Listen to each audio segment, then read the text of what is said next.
Hello and welcome to Mrs. Palmer's Picks. I'm Mrs. Palmer and I'm going to read you a story.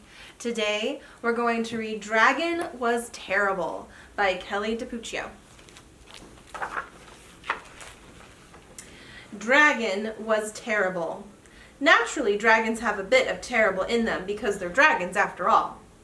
But this dragon here, super terrible. He stomped on flowers. He played tricks on the guards. And he spit on cupcakes. Who does that? Dragon, that's who. That's not all. He scribbled in books. He threw sand. And he took candy from baby unicorns. Honestly, that's terrible. The king had had enough. Enough, he said. And he posted this sign. Brave knights, whoever shall tame the terrible dragon shall be rewarded with a gift. It shall be a nice gift. Ye shall like it. His Royal Majesty, the King. And down here, dragon spray painted, dragon was here. Knights lined up to show off their dragon taming skills. They all failed miserably, and Dragon just grew more terrible. He chased fuzzy yellow ducklings around their moat. He teepeed the castle, and he burned every last royal marshmallow to a blackened crisp. The villagers had had enough. Enough, they said, and they posted this sign. Brave people, whoever shall tame the terrible dragon shall be rewarded with a gift from the king. It shall be a nice gift, we hope. Ye shall like it, perhaps. His Royal Majesty, the King. And down here it says, Dragon was here again. Ordinary blokes and lassies lined up to try their hand at taming the dragon. They all failed. Embarrassingly so. And just when you thought it wasn't possible, Dragon grew even more terrible.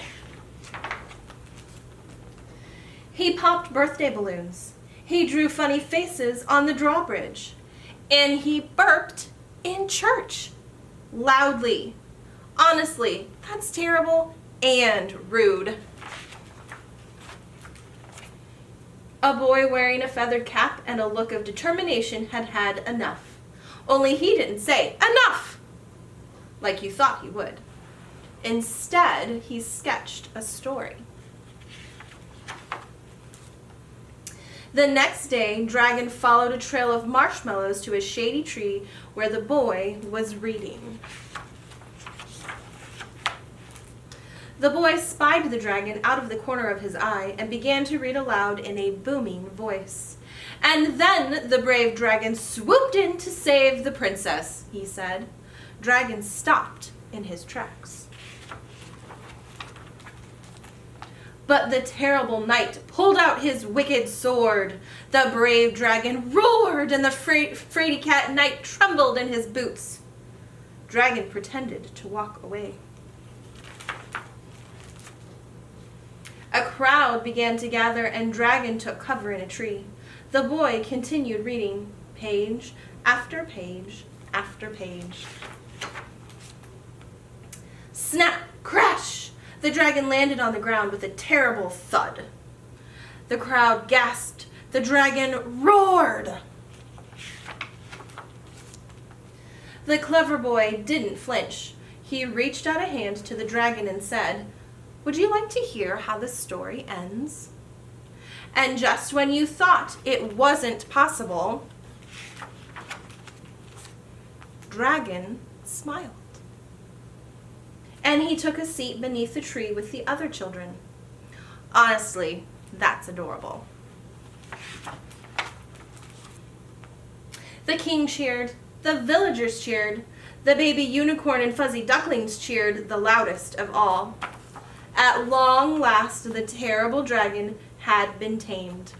The end. Hey, wait! What about the reward? Oh yes, that. The gift was a new friend. A nice dragon, of course. I hope you liked this story. If you did, make sure you like and subscribe to this YouTube channel. Thanks. Bye.